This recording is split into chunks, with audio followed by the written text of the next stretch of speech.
Olá a todos, cá estou eu com um vídeo novo desde alguns meses, eu acho. Bom, primeiro gostaria de enfatizar algumas coisas, né? O que é que justifica também a minha demora para postar vídeos. Esse vídeo, ele tá dividido em partes, essa é a primeira parte, né? E basicamente é um aviso. Os vídeos anteriores do canal, assim, segundo a minha opinião, eles não são bons, sabe? Falta de edição, roteiro não tão legal. E há muitos motivos para tal, né? Como por exemplo o fato que eu edito pelo celular. Muitos. Aí eu resolvi mudar isso. Eu incluí o meu amigo Cal no projeto do canal. Então o canal agora pertence a nós dois. A edição é totalmente dele. Pode ser que ele venha participar de algum vídeo ou produzir algum roteiro futuramente também. O segundo aviso é: eu estou preparando alguns vídeos sobre uns problemas, sabe, que tem muitos problemas sociais que a gente costuma ignorar, sabe, principalmente na África mesmo, que tá numa situação lamentável, só que as pessoas não costumam pensar sobre isso. Porém, eu percebi que é muito conteúdo, tem muita coisa para ser revisada, se eu quero produzir algo realmente bom quanto a isso. Então, por enquanto eu vou ficar postando alguns vídeos sobre astronomia, na maioria baseados no livro Uma Breve História do Tempo, do Stephen Hawking. Então, esse vídeo de hoje, ele é baseado totalmente no Uma Breve História do Tempo, do Stephen Hawking. Então, muitos trechos podem estar semelhantes. E eu já estou enfatizando que isso não é criação minha, não são ideias minhas, são ideias que saíram lá do Stephen Hawking. Bom, segunda parte do vídeo. Como planejo introduzir vocês ao livro, este vídeo é sobre seu primeiro capítulo, a nossa imagem do universo. Atualmente, muitos negadores da ciência afirmam que o formato da Terra é plano. Obviamente, a ciência não tem todas as respostas. Ela está em constante mudança, né? Pode ocorrer de respostas para grandes questões atuais serem simples, como o fato da Terra ser redonda, ou absurdas, como o fato da Terra ser plana.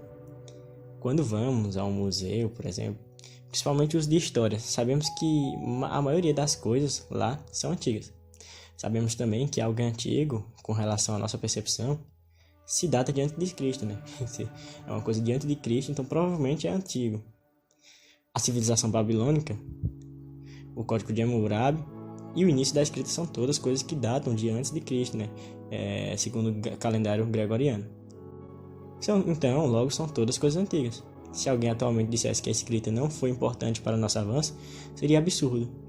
Algo que data de tanto tempo atrás e que até hoje usamos, com certeza tem sua importância. Uma coisa que já afirmavam desde antes de Cristo é o formato da Terra ser redondo. Aristóteles, um filósofo grego, em sua obra Sobre o Céu, nos traz dois argumentos que podem comprovar o formato da Terra redonda. O primeiro tem relação com eclipses lunares, que são causados quando a Terra se posiciona entre o Sol e a Lua. A sombra da Terra no satélite era sempre redonda, o que ocorre se o planeta for esférico. Caso fosse plana, os eclipses teriam que ocorrer só quando o Sol estivesse posicionado diretamente sobre o centro do disco. Caso contrário, a sombra seria alongada e elíptica. O segundo argumento tem relação com a posição da estrela polar com relação aos viajantes gregos. Quando estavam mais ao sul, a estrela aparecia em uma parte mais baixa do céu do que quando avistavam do norte. Claro que algo ser antigo não indica ser verdadeiro. Um exemplo é a ideia de Aristóteles sobre órbitas.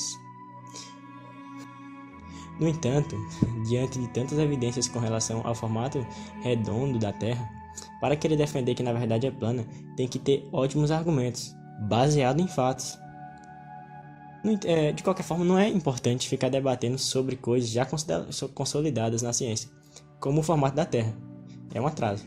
Cientistas têm mais o que fazer do que ter que comprovar para você uma ideia já comprovada. Mas se eu fosse trazer um debate antigo, trago então a ideia do Aristóteles sobre o sistema solar e o avanço na ciência desde então. O geocentrismo é a ideia de que a Terra é o centro e os corpos giram em seu redor. A ideia contrária a essa é o heliocentrismo, onde o Sol é o centro do nosso sistema solar e os planetas o orbitam. Aristóteles acreditava que a Terra era estacionária e que os corpos, inclusive o Sol, a orbitavam. Acreditava também que as órbitas eram circulares.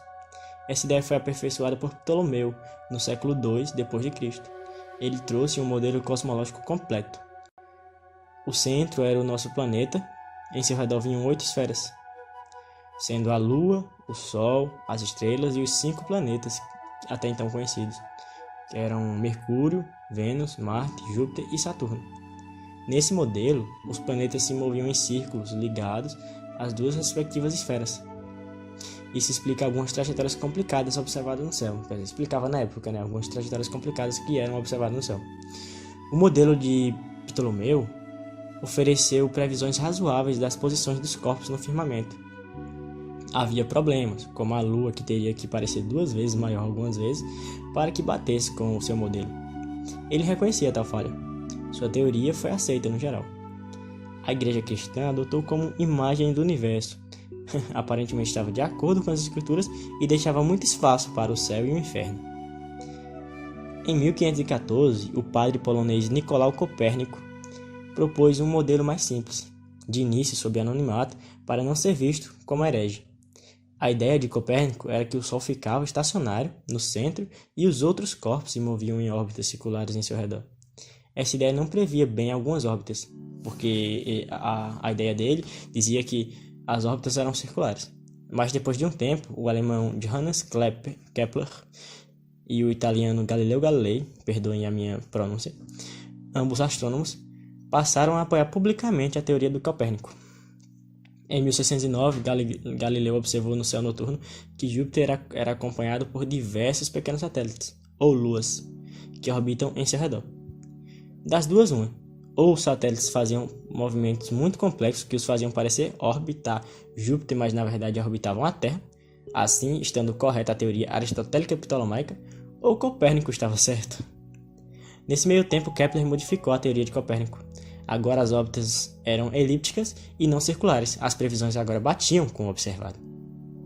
Mais tarde, em 1967, a teoria de Kepler sobre as órbitas elípticas puderam ser confirmadas.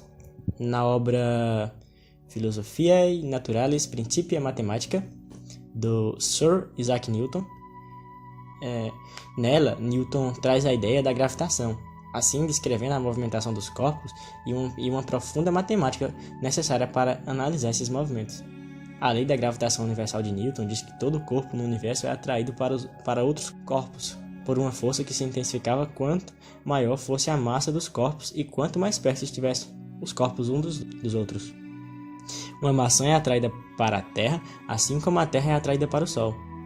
Assim, a gravidade faz com que a Lua se mova em órbita elíptica em torno da Terra, assim como a Terra e os outros planetas se movem em torno do Sol. Os planetas não caem no Sol devido à sua velocidade. A Terra, por exemplo, orbita o Sol, com uma velocidade média de aproximadamente 30 km por segundo. Diferenças na velocidade da Terra para mais ou para menos mudaria a órbita. Surge outro problema. Como descrito na teoria de Newton, as estrelas se atraem mutuamente. Sendo assim, não deveriam cair umas nas outras? A explicação dada na época foi uma distribuição infinita de estrelas de forma uniforme em um universo infinito. Isso, supostamente, não ocorreria, pois não haveria nenhum ponto central para as estrelas caírem umas nas outras. É sabido, atualmente, que é inviável ter um modelo estático e infinito do universo no qual a gravidade sempre exerce a atração. Na época, foram elaboradas muitas outras teorias para explicar o motivo das estrelas não caírem umas nas outras. Todas tinham falhas aqui e ali. No caso do universo ser infinito ou não, ele sempre foi assim? Surgia mais uma questão, agora sobre a data de início do universo. No caso de ter tido o início em algum ponto, ele iniciou dessa forma? Ou sempre existiu dessa forma? O filósofo Immanuel Kant, na obra Crítica da Razão Pura, publicada em 1781, diz que as duas suposições são contraditórias. No caso de sempre ter existido, haveria então um espaço infinito de tempo antes de qualquer evento, o que é absurdo.